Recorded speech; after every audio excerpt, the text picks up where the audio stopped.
ఆరోగ్యం సహకరించకుండా మా పిల్లలే అని ఇంగ్లీష్లో బోధన చేసుకుంటూ ఇంగ్లీష్ని వంటబట్టి చెప్పే ఆ లతీఫ్ సార్ని ఆదర్శంగా తీసుకొని ఇక్కడ ఉన్న టీచర్లందరూ చెప్తారు కాబట్టి మరి ఇక్కడ ఉన్న మాజీ సర్పంచులు ఉన్నారు పైన వేదిక పైన, ముఖ్యంగా సత్యనారాయణ ఉన్నాడు. ఈ రోజు డబ్సాట్ కొట్టి అన్న, ఎందుకంటే అందరికంటే ఊరికంటే మొదలు నువ్వు మేల్కొనాలి. రేవంత్ రెడ్డి తీసుకొస్తుంది జీవో అనవసరంగా, తర్వాత పిల్లలు ఎక్కువైనాక సార్ ఈ పల్లె అడ్మిషన్ కావాలంటే ఇయ్యరు. బాగా కనిపెట్టండి. అందరికి అదే ఇజాజ్ అని మా మామ ఉన్నాడు, ఆయన కూడా టైం రిటైర్డ్ అయ్యి వచ్చిండు.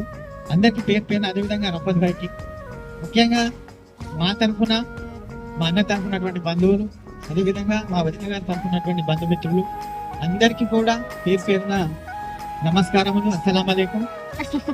అదేవిధంగా చిన్నారులకు ఆశిస్తుంది. మరి అన్నవరి ముఖ్యంగా ఈ కార్యక్రమాన్ని ఏర్పాటు చేసినటువంటి హెడ్ మాస్టర్ గారికి, అదేవిధంగా వారికి సహకరించినటువంటి ఈ పాఠశాల ఉపాధ్యాయ మిత్రులకు ప్రత్యేకంగా ధన్యవాదాలు తెలియజేస్తున్నా.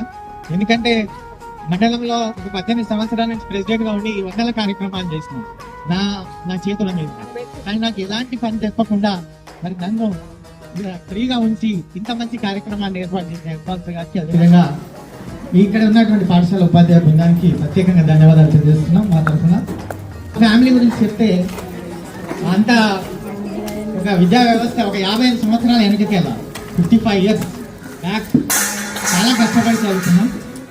అన్న కూడా మరి ముఖ్యంగా మా నాన్న కూడా టీచర్, సోషల్ వెల్ఫేర్ టీచర్, జిల్లాలో ఒకటే టీచర్, జిల్లా మొత్తంలో సోషల్ వెల్ఫేర్ ఒకటే టీచర్. నిజాం నగర్ అని ఊరు ఉంటుంది.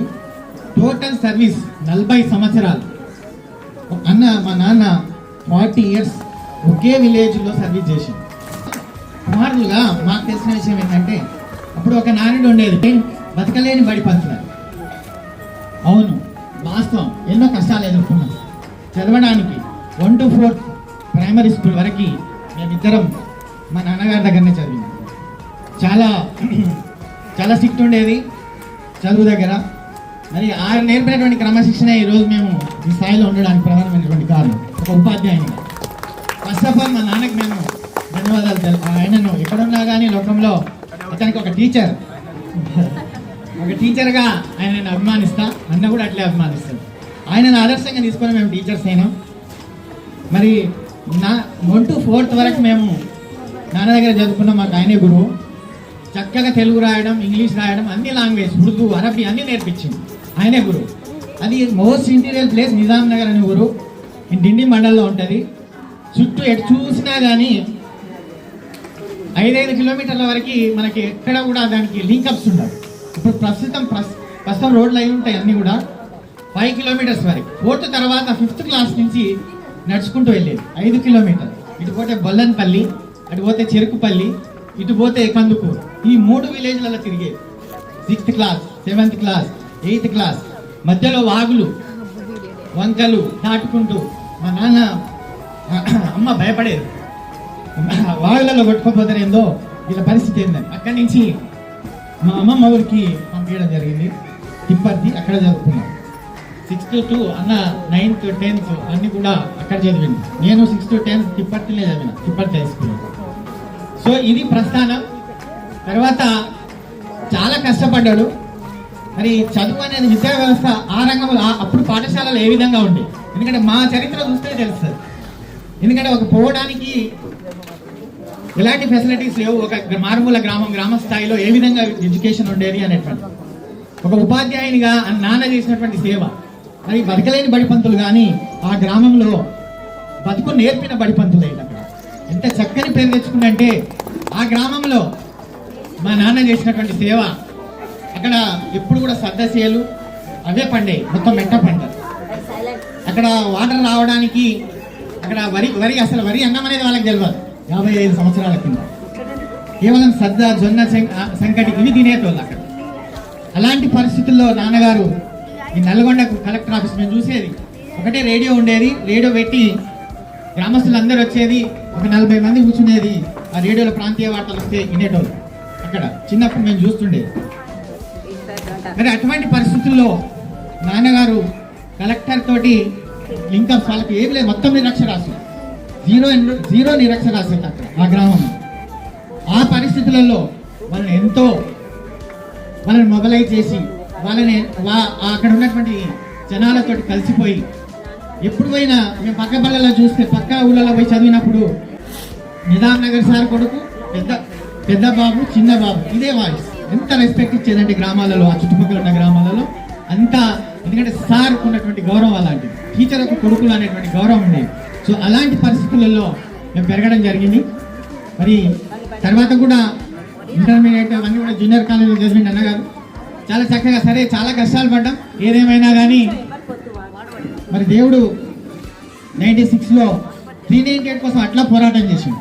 అన్న బిషంగౌడ్ గారు నిన్ననే మాట్లాడుతూ చెప్పింది, స్టార్టింగ్లో ఉన్న వాళ్ళకి 50 మందికి 3 నెలలకు ఒకసారి 4 నెలలకు ఒకసారి రెగ్యులరైజ్ చేసేదాన్ని. వీళ్ళు వెయిటింగ్ లిస్ట్లో ఉన్నారు కాబట్టి ఒక 6 సంవత్సరాలు నిరంతర పోరాటం జరిగింది. అది 89 డిఎస్సి నుంచి 96 వరకు, అంటే 6 సంవత్సరాలు నిరంతర పోరాటం, కోట్ల చుట్టూ తిరగడం ఇవన్నీ జరిగి 398లో కనగల్ మండలికి రావడం జరిగింది. వీళ్ళ మామగారు గారు ఉన్నారు, ఎండిఓ గారు సైజ్ సార్, కనగల్ మండలి ఎండిఓ ఉండేది. వారు అక్కడ చెర్లగోరారంలో పోస్టింగ్ ఇవ్వడం జరిగింది. ఫస్ట్ పోస్టింగ్ 398లో అన్నగారు. అప్పుడు నేను కూడా ఎంట వెళ్ళిన చెర్లగోరారం. అప్పుడు గోవర్ధన్ రెడ్డి సార్ ఉండే అక్కడ ఆ స్కూల్లో పనిచేస్తుంటే, మన పిఏ గారు ఉన్నారు, ఓఎస్డి సుఖ్వేందర్ రెడ్డి గారు చెప్పింది అన్నట్టు.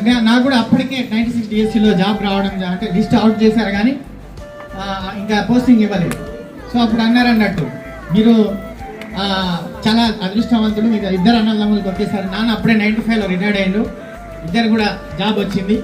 మీరందరూ కూడా ఇంకోటి 90 నుంచి 96 వరకు నేను యూనివర్సిటీలో ఉన్నా, అప్పుడు పూర్తిగా నాకు సహకరించింది.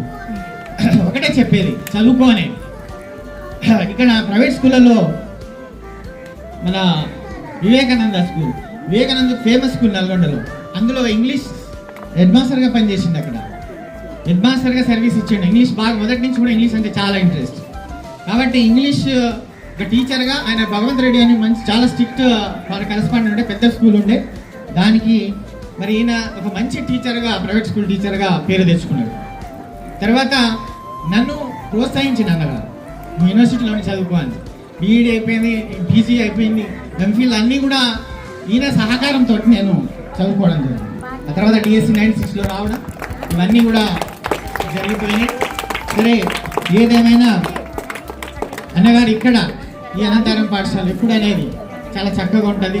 నేను 1-2 సార్లు వచ్చిన విశ్వమండపట్టి కూడా వచ్చినట్టు 1-2 సార్లు ఈ పాఠశాలకు వచ్చినప్పుడు నాకు ఎంతో చాలా బాగా అనిపిస్తుంది. అన్నతోటి పనిచేసిన శోభారాయణ మేడం మునుగోడు నుంచి వచ్చారు, పంపల్లి మేడం గారు ఉన్నారు. చాలా మంది పాత టీచర్స్ ఇక్కడ కనపడుతున్నారు. అందరికి కూడా అన్నకు సహకరించినారు. ముఖ్యంగా అంజయ్ సార్, ఇప్పుడే రఘునాథ్ రెడ్డి సార్, అందరూ కూడా చాలా పాత పరిచయాలు ఇవన్నీ కూడా మాకు. మరి వీళ్ళందరూ కూడా ఇక్కడ పనిచేసే మేడమ్స్, ధనమ్మ మేడం పాత మేడం ఉన్నారు, నేను చూసా. వీళ్ళందరూ కూడా చాలా సహకరించిన అన్నకు. ఎందుకంటే ఆరోగ్యపరంగా కొన్ని రోజుల సమస్య, ఇప్పుడే రఘునాథ్ రెడ్డి చెప్పిండు, సమస్య ఎదుర్కొన్నాడు, దాన్ని అధిగమించిండు. ఆ తర్వాత మరి వాళ్ళ కుమారులు కూడా, పెద్ద కుమారుడు సెట్ అయి ఉన్నాడు, సౌదీలో ఉన్నాడు. 2వ కుమారుడు అమెరికాలో ఉన్నాడు. మరి మూడవ కుమారుడు అన్నస్ ఇక్కడనే ఉన్నాడు, ఆయన కోర్టులో పనిచేస్తాడు. వానికి అదృష్టం, చిన్న వయసులో 24 సంవత్సరాల ఉద్యోగం వచ్చింది. సో ఇదంతా కూడా అన్న చేసినటువంటి కృషి. వారు ఒక సిస్టమేటిక్గా పిల్లల్ని పెంచడం, ఇవన్నీ కూడా కుటుంబ పరంగా కూడా సక్సెస్ అయ్యాడు. అదేవిధంగా విద్యాపరంగా ఒక ఉపాధ్యాయునిగా మంచి పేరు తెచ్చుకున్నాడు, ఒక టీచర్గా. అదేవిధంగా ఆర్మీగా కూడా మేడం ద్వారా మనల్ని పొందిండు. సో ఈ విధంగా మరి అన్న యొక్క ప్రస్థానం జరిగింది. మరి ఏదేమైనప్పటికీ మరి ఇన్ని చెప్పినా, అన్న గురించి చెప్పినా, మా వదిన గారి గురించి కూడా చెప్పాలి. ఎందుకంటే వదిన గారు లేకపోతే, ఎందుకంటే వారి సహకారం లేని ఈరోజు ఈ స్థాయిలో ఉన్నాడు, ఇంత మంచి పేరు తెచ్చుకోడు. ప్రధానమైన కారణం ఆమె కూడా సహకరించింది.